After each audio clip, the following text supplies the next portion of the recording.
that there is no God anywhere on earth except in Israel.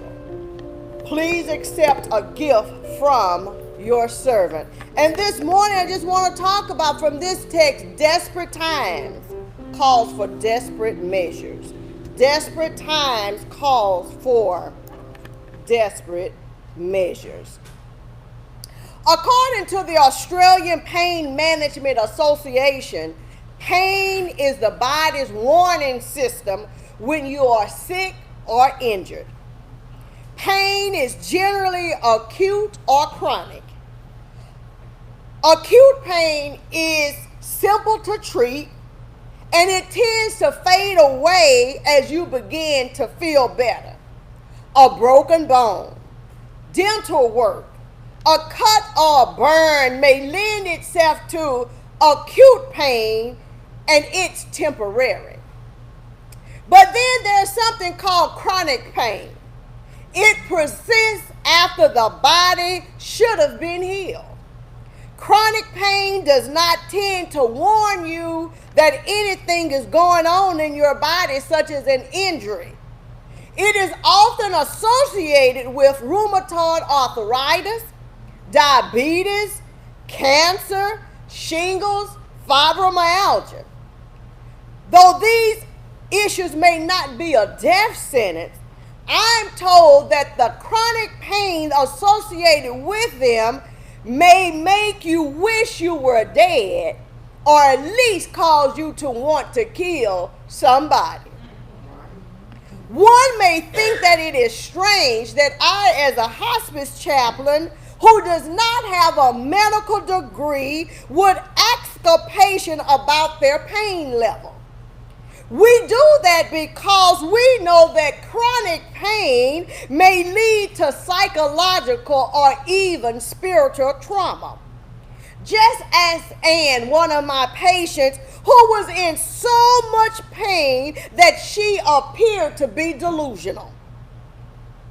She did not want anybody to talk to her or even touch her unless they had something to stop the pain.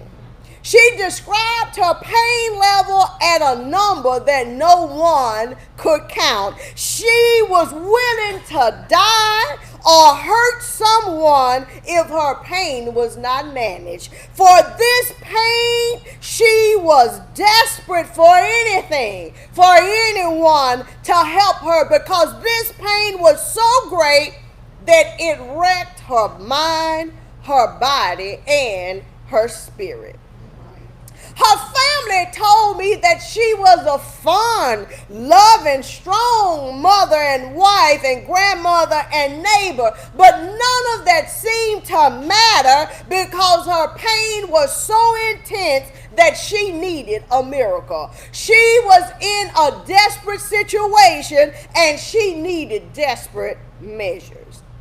In our text this morning, such is the case for Naaman, a military general who seemed to have everything going for him. He had everything that a man could dream of. He was successful. He was an accomplished military general. He had wealth. He had favor with the king. He had power. Yet, the text drops a 3-letter word that changes everything.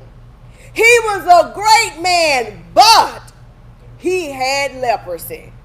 Anytime we see or hear the word but, it is an indication that what comes after the word is either better or worse than what we heard before the word. And in Naaman's case, what comes after the word is certainly worse. Because the text says, but he had leprosy.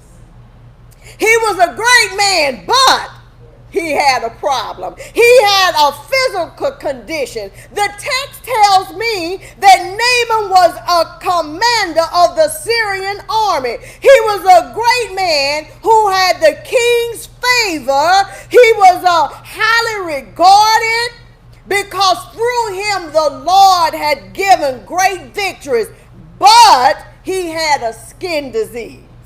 He had leprosy, the worst condition that anyone could have in his day. Lepers weren't just isolated physically or humiliated physically, but they were emotionally and spiritually isolated. We can imagine that even with all he had going on, the fact that he had leprosy may have left him with times of depression and times of sadness and times of resentfulness, because whenever a leper went somewhere, he had to cry out, unclean, unclean, and he had to wear a black hood covering his face, and he had to live outside of the city gates.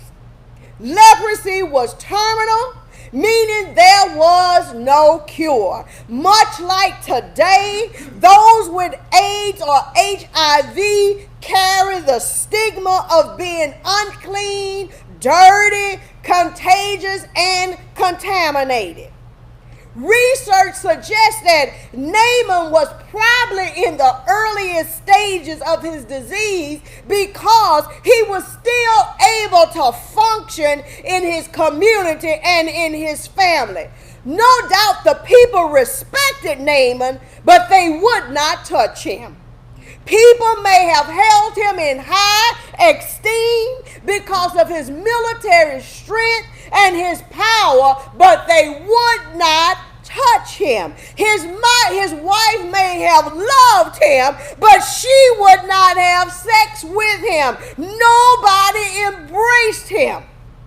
Nobody touched him when he needed it the most. Have you ever needed somebody to touch you, to hug you? And it seems that there were many people around, but there was nobody to touch you. It does no good that Naaman was a great man, or even if he had done great things. If it does no good because he had leprosy, and that all of his greatness, all of his power, his position, and prestige could not bring him a cure.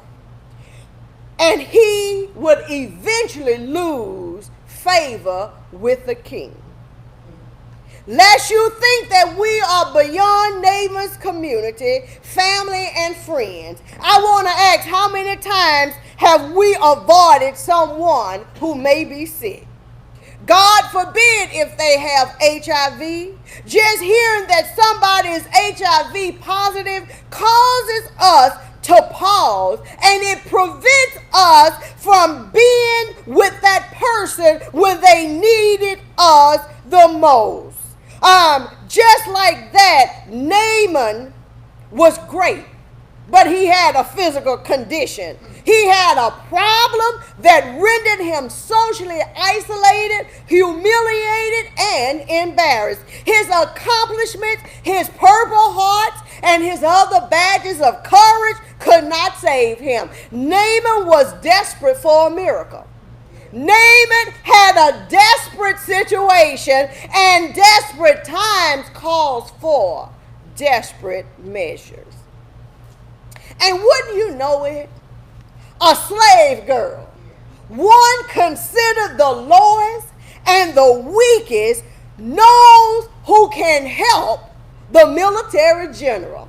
She knows who has a prescription for his physical condition. One would think that this slave girl would be the last person who will want to help the one who captured her. After all, she was a slave to Naaman's wife after being captured during one of Syrian's conquest of Israel. It would have been easy for this unnamed slave girl to ignore her master's condition. Yet somehow she looks past his power. She looks past his position.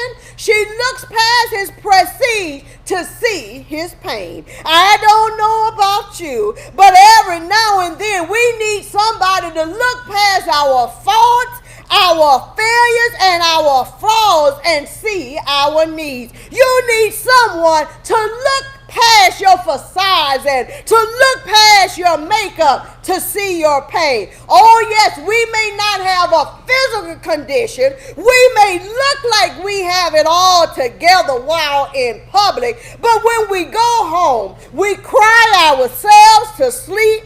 We toss and turn all night long because our minds will not shut down. In church, we come and we raise holy hands. We sing songs of praise, and we even might do our dance. But behind closed doors, we have spiritual issues, concerns, and needs, wondering if we are good enough or whether or not we belong. You need someone to look you straight in your eyes and call out your desperation and your need for a miracle. Perhaps Naaman had never spoken to this girl or even paid attention to her before. But this time, he had a choice if he wanted to be healed. This unnamed girl goes to her mistress and tells her to tell her husband about a man who she knew had the power to heal through God. This girl is in physical bondage, but her spirit is alive and well, and she remembered the God of Abraham, Isaac, and Jacob. She remembered how God had worked through Naaman in the past. Perhaps she remembered how God had worked through Elijah to feed the hungry during the famine. Perhaps she had remembered how Elijah had raised the dead boy. Whatever it is, she had the faith to know and to believe that God can do it again through the man of God, Elisha. As a slave, this unknown named girl would not have the privilege of speaking and using her voice, and she sure enough did not have the privilege of giving her opinion or her advice to anyone. As a servant, she was to be seen and not heard, but someday, this particular day, she uses her voice. She speaks with authority, just like she is an evangelist, to say, I know a man who can help your husband with his skin disease. It's a good point to point out, it's a good time to say that Naaman was a Syrian, and he did not know the God of Elisha, who was a Samaritan from the northern kingdom of Israel. I want to tell you this morning that it doesn't matter who helps you when you're in a desperate situation. I don't care who has my miracle. I don't care if you're a Democrat or Republican, white, black, straight, gay, male, female, Catholic, or Muslim. If you are the pathway to my miracle, I want to hear about it. The slave girl tells her mistress, who tells her husband about the prophet. In desperation, Naaman packs up and he immediately sets out to get permission from his king to go into a foreign territory. The king had to give Naaman a letter to give to the king of Samaria as a sign of peace. The letter reads in part, along with this letter, I'm sending you my servant Naaman so that you can cure him of his skin disease. Now, on the surface, it sounds like Naaman's king wanted the king of Samaria to be the one to heal Naaman. But the king knows that he doesn't have the power to heal, so he's a little bit suspicious suspicious. He's a little bit suspicious and thinking that what the king of Syria really wants to do is to pick a fight. And he's thinking that the king of Syria is being sarcastic and playing games with him. I think I need to say that Naaman goes to the wrong person and the wrong place seeking his healing. He goes looking for the king instead of looking for the prophet. He goes loaded with all of these riches to impress the king in order to pay for his healing. He doesn't know and understand that the healing is not a business transaction, and his healing will not come because he is a military general, but because he is obedient. It seems that Naaman is still trying to live that privileged life. He's still trying to act as if he's a military general, which is going to be his downfall if he does not realize that does not matter to the prophet or to God. He is Naaman the leper and not Naaman the military general. How many times have you tried to control how God worked in your life because you wanted to retain your dignity? Please know that you must be willing to totally surrender to God and to the process. Naaman was a great general, but he had a problem. He had a physical condition, and he needed a plan. He needed a prescription for his problem. A slave girl, the lowest and the weakest in the household, sent him to Samaria to be healed. But first of all, he's got to release his pride. He's got to release his pride. And so my question this morning is, what stands in the way of you getting what you need from God? What do you need to release? Is it pride? Is it fear? Is it people, titles, things, control? This morning I'm here to say that God wants to bless you, and God wants to bless me, and God is ready to heal, to deliver, and to set free if you move out of the way and let God be God. Naaman finally makes his way to Elijah, but in another twist of events, Elijah doesn't come out to meet Naaman, the general. Elijah sends a messenger with a prescription to Naaman's problem. Elijah's healing protocol was to go wash in the Jordan 7 times, and your flesh will be restored. Go wash.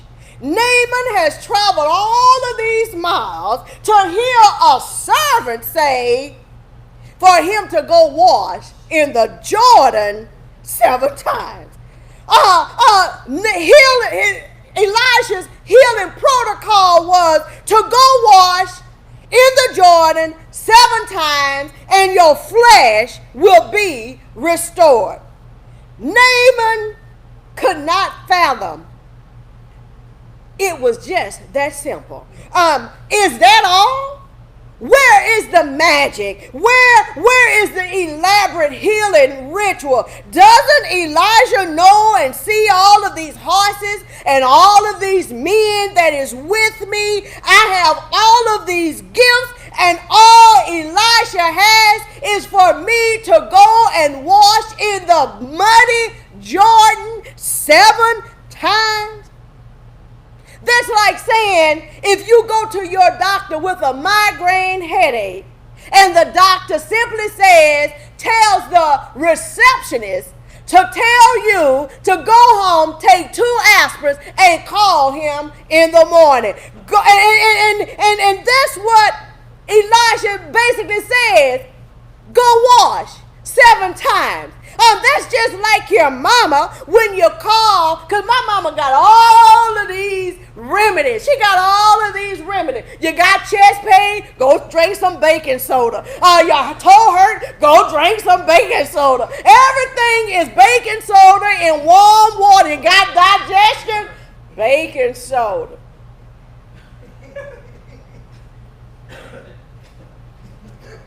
And Elijah, through a messenger, through a servant, says, go wash in the Jordan.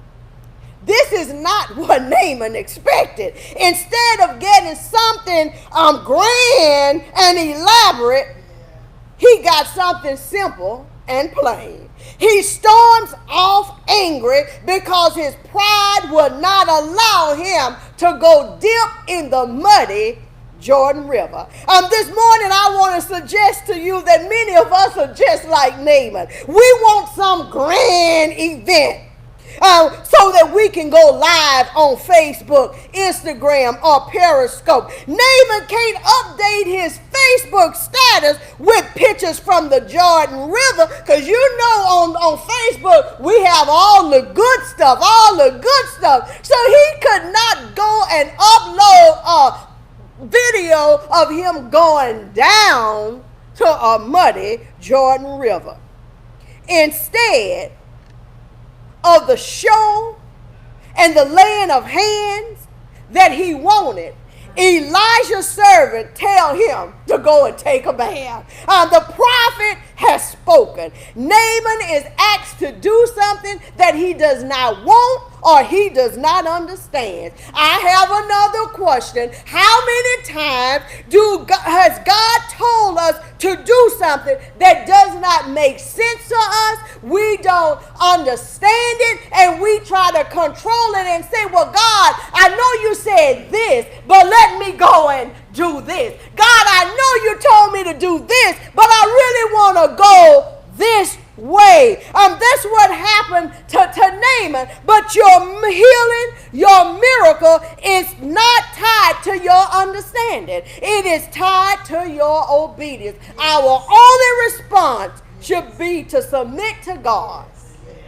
and to follow God's commands. Naaman is adamant that he will not go down to the Jordan. First of all, to go to the Jordan, you had to go down. And Naaman didn't want anything to do with down, because he was still thinking about his prestige and his power and his position. And so he didn't want to go down. It seems that his status and his stature was more important to him than his healing. Will he allow pride to prevent his healing? Had he forgotten that the whole reason why he was there was that he had leprosy and that he had come to get a cure, that he had a desperate situation that required a desperate measure? Naaman is offended by the prescription because he did not realize that the power was not in the water. But the power was manifested in the water to do what God wanted it to do. Yet the servant reminds Naaman of his physical condition. I'm wondering if a quick moment, Naaman remembers what his life was like as a leper. Because some of us, sometimes we will want, even though God says for us to do something, we are so comfortable in our mess. We are so comfortable in our situation that getting better will actually require us to do something else, to live a different way. And so perhaps he began to think about, I am a leper. I'm unclean. I'm humiliated already. I'm embarrassed already. Nobody wants to touch me. What is there to lose? To go down in the river. And so he listens to the servant. He releases his pride. He humbles himself. He marches right on down to the Jordan River. When God asked him to dip 7 times, or when God has asked you to dip 7 7 times. And that number 7 is completion. And it may not have meant 1, 2, 3, 4, 5, 6, 7, but it says that it's enough. You dip until the task is completed, until the task is accomplished. Whatever God has told you to do, if it's dip 7 times, don't try to dip 5. Don't try to dip 6. Dip 7. Because your healing is tied to your obedience. We see that Naaman went down and he dipped 7 times. And just as Naaman had told him, immediately his skin was restored, and it says that his skin showed up like he was a young boy. He was clean. He comes up with confidence that God's power alone is the source of his healing. He comes up with a testimony. Check out verse 15. It says, now I know. I don't have to listen to what my mama said. I don't have to listen to what my daddy said, what the slave girl said, or what my wife said. Now I know. He had a physical condition. He went on and took the prescription, and now he has a praise. Naaman goes back to Elijah, and this time Elijah shows up, and he can talk to Elijah face to face. He has his own testimony of how God had set him free. He says, now I know for certain that there is no other God but the God of Israel. There's nothing like your own testimony. There's nothing like your own testimony of how God has delivered you, set you free, rescue you. You can't keep it to yourself. Not only does he have a testimony, but most of all, he knows God for himself. He's a changed man. He's not only a great man, he's a gracious man. Not only is he a commander, but he's now ready to be a servant because of what God has done for him. And so still not understanding everything, he has these gifts that he wants to give to Elijah. He wants to pay Elijah or to give Elijah a gift. But Elijah refused the gift because he knows that God is the healer and he deserves all the praise. Now this should be an example to all these modern day prophets who want you to give them money before they even pray for you. They want money before they do the word. Elijah tells Naaman, I don't want your gifts. I don't want your money, because Elijah knows that he's only the instrument and that God is the healer. Still not understanding, Naaman says, I gotta do something. So he wants to take back, he's got these mule loads. He wants to take back some dirt from where he is, where his miracle took place, because they lived in a culture that gods were territorial. In other words, the idol can only perform miracles in the place that they are in. So if the miracle took place in Alexandria, it won't work in Marksville. You see, and so that's the understanding that Naaman has. So he says, look, I want to take some dirt back. So when I get back home, I can build me an altar. He did not have an understanding. He wanted to go back home, and he knew that he was going back home to a culture of idols. I need to stop and say that many times when God has done something for us, we will not want to do what we used to do. But that does not mean that our family and our friends have changed their ways. Just because we got saved does not mean that everybody in the household got saved. Naaman is seeking a way to be in the world, but not of the world. He is struggling with his new faith and his new obligation, because he knows when he gets back, the king is going to want him to bow down. And he said, look, I need to know if this is going to be right. And Elijah tells him, go in peace.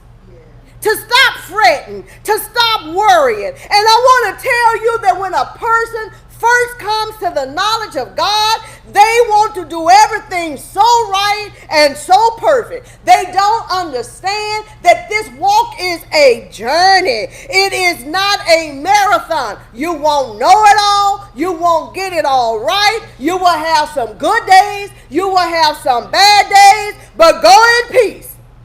God is patient with those who have turned to a new way of living. God stands right there ready with open arms as you discover what it means to worship. As I read this text, I discovered that leprosy in so many ways is like having a sin problem, because both separate you from God. That is a spiritual condition. Like leprosy, sin leads to misery. Sin leads to chronic pain. It doesn't matter your social status or your accomplishment. If you have a problem, cure yourself. It is deadly, but don't despair, because you know a man who past your faults, your flaws, and your failures to see your needs. If you go to God with your problem, God has a plan, God has a prescription that will lead to Jesus. Now, when you get to Jesus, the plan is so simple. Confess with your mouth and believe with your heart that Jesus is Lord. And some people even say, is that all? It must be something else. I must have to go and stay in the church all night long. And the old people used to say that until you have dreamed and saw that white horse, you ain't ready. But Jesus said, God says it's simple. And it's so simple that some people will miss it. Is that all? Yes, they're all. That's all. Many people will miss salvation looking for a healing because they are looking for something elaborate when it's just that simple. Nike says, just do it. God says, just do it. Obey and claim your healing. Money can't buy it. Power can't buy it. Prestige can't buy it. You need Jesus. And this morning, my final question is, what is your problem? Are you ready to get to the prophet? And you do know Jesus is the prophet. He is ready to heal. And like Naaman, your testimony will be, now I know that there is no other God besides you. We thank you, God,